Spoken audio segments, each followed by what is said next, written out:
श्री संत ज्ञानेश्वर महाराज हरिपाठ अभंग 27. सर्व सुख गोडी साही शास्त्र निवडी, रिकामा अर्धघडी राहू नको. लटिका व्यवहार सर्व हा संसार, वाया एरझार हरिविन. नाममंत्र जप कोटी जाईल पाप, रामकृष्णी संकल्प धरुणी राही. निजवृत्ती काढी सर्व माया तोडी, इंद्रिया सवडी लपू नको. तीर्थीव्रती भाव धरी रे करुणा, शांती दया पाहुणा हरी करी. ज्ञानदेवा प्रमाण निवृत्ती देवी ज्ञान, समाधी संजीवन हरिपाठ. साही शास्त्राने निवड करून निर्णय केला की सर्व सुखाची गोडी हरिनामातच आहे, म्हणून त्या नामाशिवाय अर्ध्या घटिकाही राहू नकोस. हा सर्व संसार खोटा आहे. या संसारातील व्यर्थ एजा हरी वाचून चुकणार नाही. नाममंत्राच्या जपाने अगणित पाप जाईल, म्हणून रामकृष्ण नामाचा दृढ निश्चय धरून राहा. संसारातून मनोवृत्ती काढून टाक, सर्व माया ममता तोडून टाक. इंद्रियाच्या अधीन होऊन आत्मस्वरूपाला विसरू नकोस. करुणा, शांती, दया यांचा आश्रय करून श्रीहरीला आपला पाहुणा कर. श्री ज्ञानदेव महाराज म्हणतात, निवृत्तीनाथांनी मला दिलेले नामस्मरणाचे ज्ञानच मला प्रमाण आहे. त्या योगेच मला संजीवन समाधी प्राप्त झाली. मनुष्याचे मन नेहमी सुखाची इच्छा करीत असते आणि ते सुख मिळवण्यासाठी ते नेहमी बाहेरील विषयांकडे इंद्रियांच्या द्वारा धावत असते. पण जगात असा कोणताही विषय नाही की जो कायम पूर्ण सुख देऊ शकेल. डोळ्यांना आता सुंदर दिसणारी वस्तू काही काळाने तशीच सुंदर दिसेल याची खात्री नसते. शिवाय सुंदर वस्तू शोधणाऱ्या डोळ्यांना कुरूप वस्तूही पाहाव्या लागतात. काही वेळा बाहेरील वस्तूंचा बरे वाईटपणा मनाच्या स्थितीवर अवलंबून असतो. एक सुभाषितकार म्हणतो, चित्ते प्रसन्ने भुवनम, प्रसन्नम चित्ते विषण्णे भुवनम विषण्णम. मन प्रसन्न असेल तर जग सुंदर वाटते, मन खिन्न असेल तर जग कुरूप वाटते. म्हणून बाह्य पदार्थापासून कधीही सर्व सुख किंवा परिपूर्ण सुख मिळू शकत नाही, असा निर्णय सर्व शास्त्रांनी घेतलेला असून ही सर्व सुखाची सदा सर्वदा गोडी एका हरिनामातच मिळते, असे त्यांनी सांगितले आहे. शिवाय सर्व सुख बाह्य वस्तूत एकत्र मिळू शकत नाही, कारण प्रत्येक इंद्रियांचे विषय वेगवेगळे असतात. डोळे फक्त रूपाचे सुख देतात तर कान फक्त ऐकण्याचे, जीभ चवीचे तर त्वचा स्पर्शाचे आणि नाक वासाचे. ही सर्व सुखे एकाच वेळी एकत्रित उपभोगणे मनाला शक्य होत नाही. म्हणूनच विषयांच्या सहाय्याने सर्व सुखे प्राप्त करणे अशक्य आहे. पण भगवान नामाचे तसे नाही. सर्व इंद्रियाच्या द्वारा मनाला मिळणारे सर्व आनंद एक भगवान नामस्मरण देऊ शकते. हा साऱ्या संतांचा अनुभव आहे. श्री माऊली म्हणतात, सर्व सुखाची आगर बाप रखुमा देवीवर.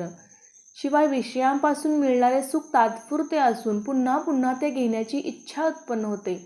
पण श्रीहरी नामापासून मिळणाऱ्या सुखाने मनाला पुन्हा सुख भोगण्याची इच्छाच उरत नाही.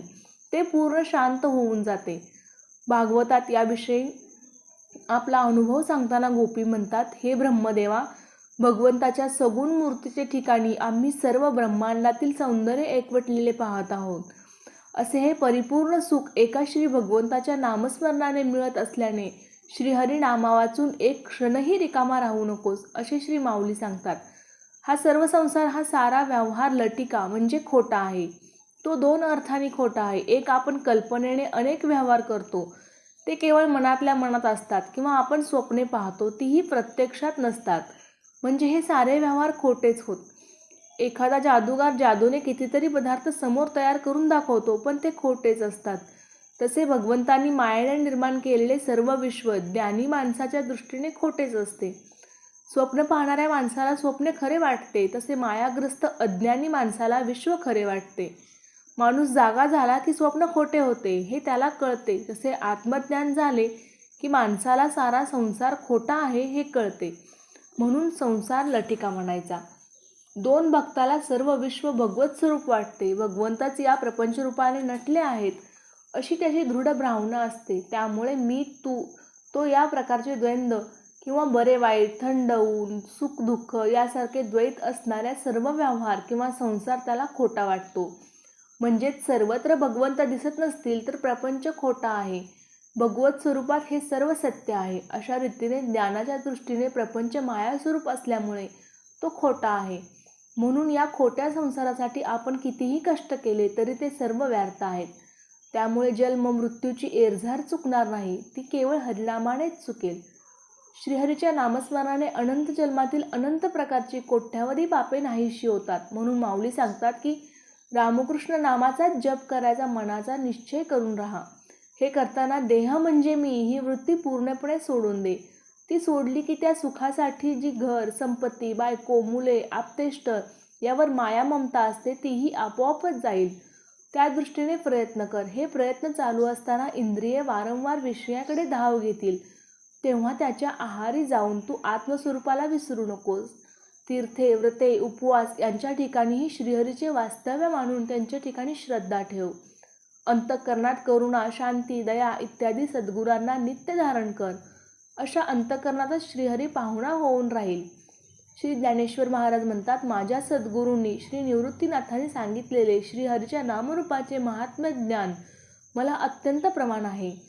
ते नाम, तो हरिपाठ हीच संजीवन समाधी होय. नामधारक अखंड नामात गुंतला की तो प्रपंचाचे भान पूर्णपणे विसरतो. अशा रीतीने त्याला जिवंतपणीच अखंड समाधी स्थिती प्राप्त होते.